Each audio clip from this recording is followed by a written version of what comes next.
Happy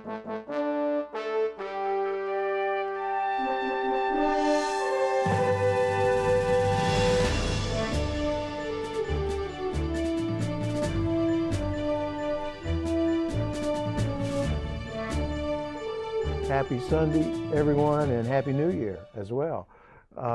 This is Our Issues Birmingham. I'm Tommy Spina. My guest this week is Jay Town. No S. Correct? Irish, not English. That's correct. Is that the difference? That's the difference. That's it. And he is the U.S. Attorney for the Northern District of Alabama, which is an area that goes just below Birmingham all the way up past Huntsville. Yes, sir. We have 3 districts in the state of Alabama, one being in Montgomery, one being in Birmingham, and one being in Mobile. So that would be northern, middle, and southern. Welcome, Jay. How'd you end up here in Alabama? You're not from Alabama. Could you tell? You talk funny. I talk funny. That's right. Damn Yankee. I was born and raised in Michigan. Did you marry one of our women? I married one of your women. Yeah. You are a damn Yankee. Yeah, you bet. But no, we actually met in 1996. I was a first-year law student at Seton Hall up in New Jersey, and met her at Mardi Gras of all places. We stayed in touch over the years, and I went off to the Marine Corps and served my country in the Marines. I was overseas, but we just stayed in touch, and that's when email started to kind of be a thing. It's sort of strange to talk about email just being, Was that when Al Gore invented the internet? That was something just after, right? Yeah, we're thankful to Vice President Gore for that. But we stayed in touch. She came up to New York on business in 2003. In 2005, I was moving to Huntsville to marry her, and now we have a 7-year-old daughter and live in Huntsville, and it's just, I love Alabama. I love the Northern District. I love the city of Huntsville where I live, and I've really gotten to, over the last 15, 16 months or so, I spent a lot of time in Birmingham. My headquarter office is here in the city of Birmingham, so I've really gotten to know the city well and come to like it as much as the folks who live here do, and I understand why it is sort of the epicenter of our state, at least when it comes to population and economy in some ways. So, I mean, it's a really great place to represent as your U.S. Attorney. Well, we're glad you're here, but I think, in all fairness, you need to let them know you went to law school at Notre Dame. Well, no, I didn't. So I went to undergrad at Notre Dame. Oh, yeah, well, I went to law school at Seton Hall. I don't tell people I speak publicly a lot, and I just usually leave it out of my bio that I went to Notre Dame, and maybe just tell people I went to Troy, and so that everybody's kind of neutral on me in the crowd. Depending on what happens, because we don't know while we're taping what's going to happen, because we're taping in November. Right.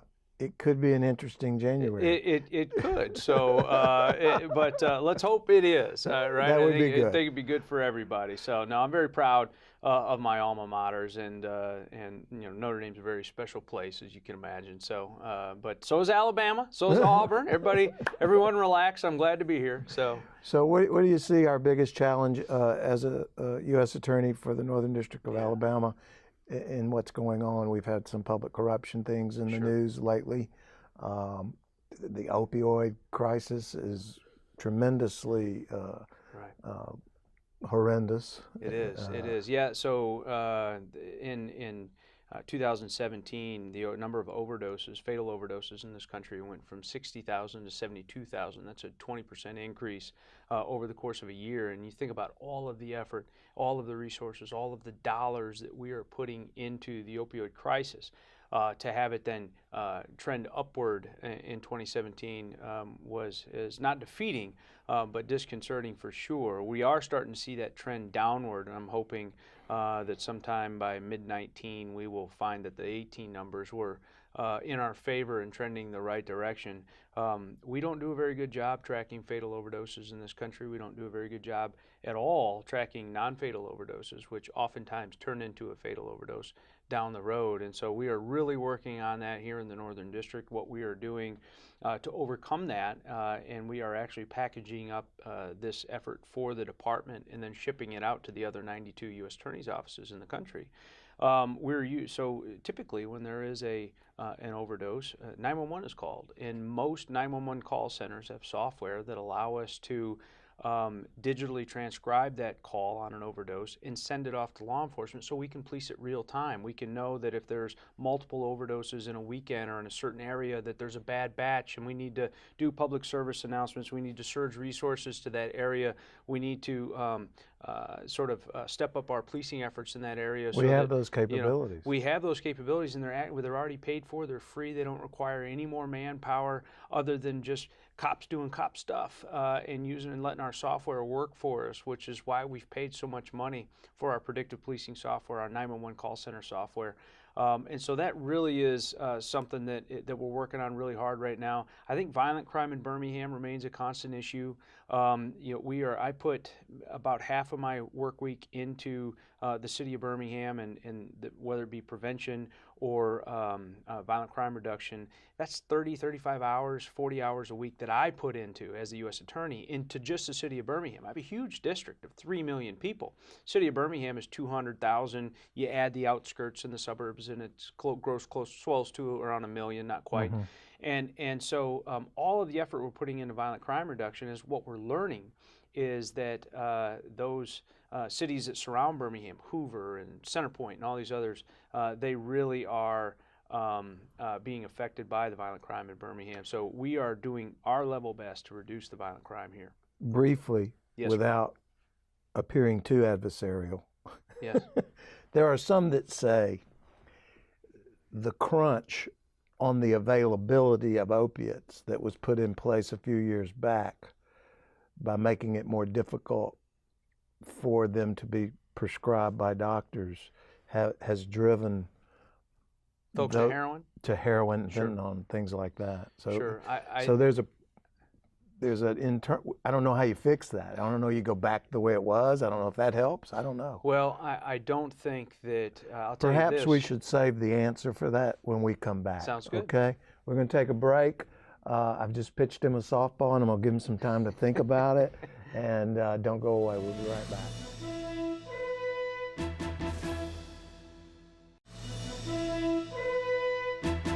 Welcome back to Our Issues Birmingham. We're talking with Jay Town, our U.S. Attorney for the Northern District of Alabama. And we've just touched on a number of things, but we left with what I perceive to be a problem that we created by restricting the availability of opioids. I am not suggesting that we loosen up the availability of opioids, but it did have a domino effect with these other items such as heroin and fentanyl. Well, sure. People recognize that?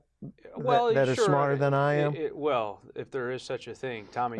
But what I think that we recognize when you root it to fundamental causation, what we saw was people. The administrator of the DEA a couple of years ago released a statistic that 80% of the people that were injecting black tar heroin, oftentimes laced with fentanyl, into their veins, started off using lawful prescription narcotics. So when you get into causation, you have to say, well, they're starting with pills and finishing with heroin. And so if we can limit the number of people that become addicted to opioids because we are limiting their access to opioids. So instead of prescribing 30 Oxycontin, you prescribe 7. Mm-hmm. And if they need more, they got to go back and get it, and they got to prove that they have the pain in their bodies to that physician, to that medical provider, to justify another 7 pills. The way we were doing it before was we would just give you 30, you'd use 3 of them, and 27 would sit in the cabinet, and the teenage daughter or son would then have a party with it, or they'd go out and sell it for $50 a pill. Or they would, when I was in the Marine Corps, one of the things that I saw why this is an intimate issue to me is we would have Marines that were good Marines, were going off to war. They would get injured in a training accident. And like most Marines, if you tell them that if you take 1 of these a day for 10 days, you'll be back to active duty. Well, I can take 2 a day for 5, and I'll get better even quicker. Mm. Well, what happens after 5 days is they're addicted to heroin, essentially. They are addicted to an opiate. And so then they start self-medicating for their pain. They're out of pills. A lot of times that's done with marijuana. In the Marine Corps, they would get tossed out for that, or alcohol, or they'd start stealing things to get money for that pill on the street corner, whatever it was. Pretty soon they have a dishonorable discharge. They're back home.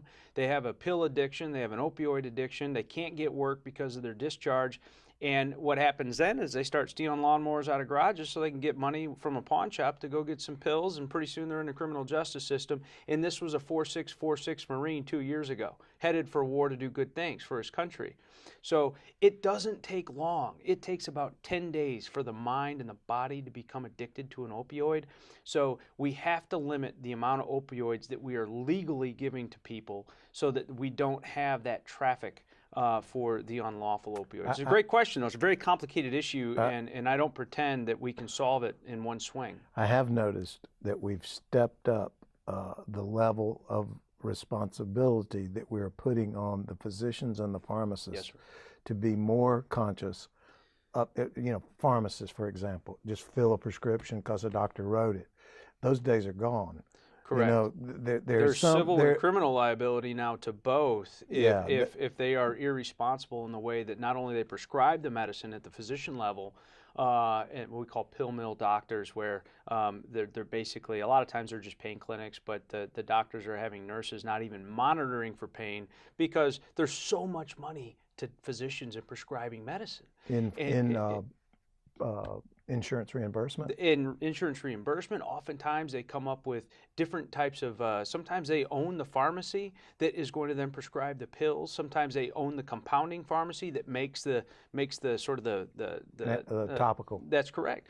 And it's not, sometimes it is a pill. And so it's farm to table for that physician, where they really are running a completely vertically integrated business, but they're a medical provider, and you cannot sacrifice the efficacy of care for what I would consider greed by running a business as a physician, as a pharmacy owner, and then as a pharmaceutical producer. That to me is something that, we've seen enough doctors now go to federal prison for doing just that. Yeah. And the pharmacists, we have civil demands on them as well, where they understand that if pills are flying out the door and they're not justified, that it's up to them to take care of that. And the DEA monitors that very, very closely. Well, I agree with you in everything you just said. However, I want to ask you, does the federal government recognize the user's perspective, the person that got addicted in 10 days? You're not going to prosecute a case that involves 10 pills, I don't think. At the federal level, no, sir. No, probably not. So the state courts have instituted drug courts and things of that nature that treat addiction as a public health problem more so than a criminal justice problem. Yes, yeah. And you would be going after the top end of that. We are going after what I would consider the traffickers and the dealers. That would include, and the pill mills. And the pill mill doctors. They're no different than a dealer. I mean, they're not. Just have a license. No, they just have a nicer home a lot of times. So, and they wear a white coat and they go to bed at night instead of they're up all night. I mean, there's very few subtle differences. But what I would say is that one of the things that we have to do is recognize at the state level that diversionary needs are real, and drug treatment is real. If you can get somebody out of the criminal justice system with a diversionary court with mental health treatment by sending them to some sort of drug or alcohol treatment so that they don't have a need to break the law, that is better for everybody. And I'm a law and order guy. Nobody can say I'm soft on crime. I've been doing this my entire career. I've spent a career filling up jails and prisons. But I say that because I know it's true. I know I believe it to be true. The statistical data all bears that out. So we have to have as many diversionary methods as we possibly can at the front end, at least, of the prosecution, so that we can not see them again. Once we see them again, though, it is what it is. Yeah. We're going to take a break, and we're going to shift gears because we just had an election a few months ago. I want to talk to you about it. Yes, sir. This is Our Issues Birmingham. We'll be right back. Don't go away. Welcome back to Our Issues Birmingham. I'm talking with Jay Towner, U.S. Attorney for the Northern District of Alabama. He's enlightened us a lot about a lot of things. But I'm going to shift gears and go to politics. It is an appointed position that you have, so Yes, sir. it is politically based of sorts. So you should have some awareness of what happened a couple of months ago. We had a midterm election, and coincidentally, your boss, Attorney General Jeff Sessions, at the request of the president, I love that terminology, the way he worded his resignation. I thought that was very classy, resigned. Yes. How does that trickle down? What Well, does that mean? Look, I mean, You got a new Congress coming in just Sure. a few weeks. Sure. So tell me what you think. Yeah, well, I think from a top-down departmental level, right? And I would think you know Jeff personally, as do I. Sure, and a lot of people in this state know former Attorney General Sessions, and I'll just say personally, it meant a lot to me, his leadership. He's a law and order guy. He's an honorable man, and he left with great class, as you noted. And so nothing about that changes with him. I mean, he is just a solid guy. Well, he took a lot of crap. Well, look, we've had a lot of challenges in the first couple of years here. But what I can also tell you is that the priorities of President Trump, right? And I was fortunate to have the president appoint me to this position, and the Senate confirm me. And I'll tell you that, reducing violent crime, reducing overdoses, tackling transnational organizations, going after gangs, going after bad guys, going after, we created the China Initiative a couple of months ago, Tell me what that is. We have a group of folks from the FBI, from the Department of Justice. Of course, we consult with state and Treasury and Commerce and the White House Counsel's Office, and we're going. We are aggressively going after everything that China is doing regarding their from trade secrets to state secrets, the way that they're using it, whether it be a cyber intrusion or it's actually walking out the door in a thumb drive. American innovation is our future, and we can't have it stolen. We can't have it co-opted through supply chains and things like that. So the department created this. It's under Assistant Attorney General John Demers is leading this, and I'm very proud to be one of the 5 U.S. attorneys on the China Initiative. But a lot of the priorities that President Trump campaigned on, that he has then wanted us to implement since he became president, we have implemented in the Department of Justice. So, for as many challenges as we hear about in the news and whatever the news considers newsworthy, we are doing a lot of great things in the Department of Justice. We're prosecuting more people than ever before, Thank you. You're very welcome. That might be good for your business, I suppose. But in a perfect world. And we're doing it. We're doing it because it's the right thing. We are targeting the worst offenders in our country and our neighborhoods so that we can return our communities back to the law-abiding citizens. And I think that's what President Trump wants. I know that's what Attorney General Sessions, then Attorney General Sessions, directed us to do. Acting Attorney General Whitaker is now asking us to do the same thing. So not a lot has changed. It's a great time to work in the Department of Justice for sure, because we're doing so many good things. You see something going on with the new makeup of the Congress?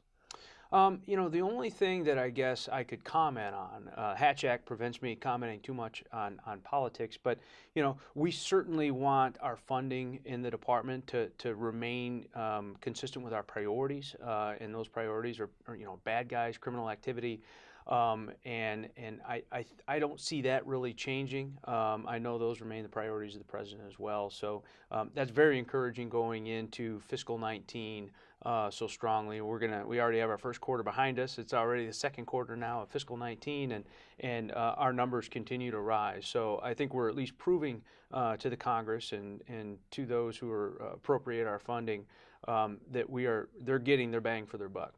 You said something a while ago, and I wanted to ask because I had no idea what it meant, and I'm sure most of the audience doesn't either. a Marine 4646?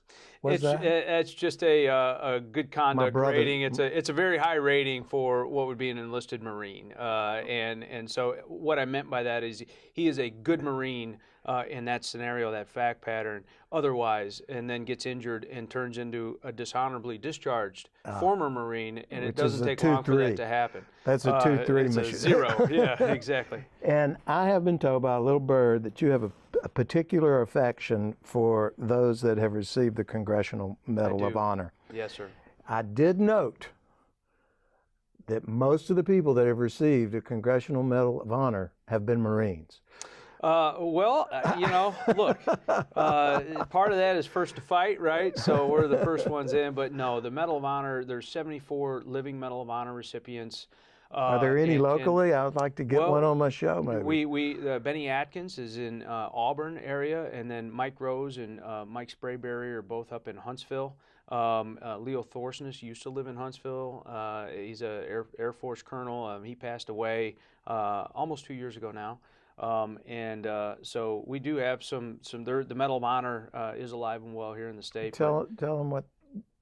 I mean, it's the highest of high. It is. It is our nation's highest award for valor in combat, and it is typically given posthumously. We've given it out about 3,500 times as a nation. It was invented by President Lincoln. He gave out more than half of the first medals of honor, and there's only been, to put it into some sort of context, we've been at war now in Afghanistan and Iraq for almost 20 years, and we've given the medal out to a living recipient, I think, 13 times. So it does take a long time to get to 3,500, but they are the most amazing men. They are just common men.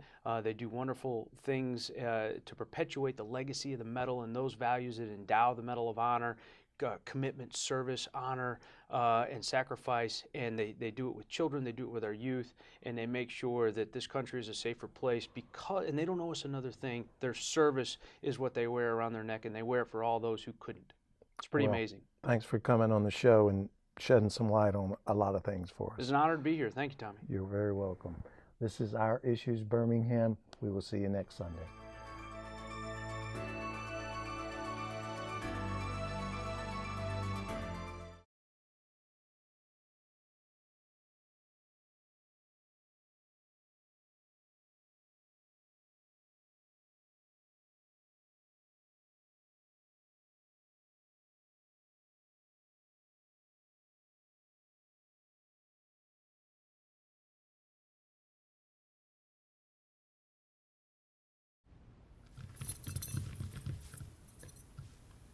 There's a shelter pet who wants to meet you. Meet one today. Visit theshelterpetproject.org. Adopt.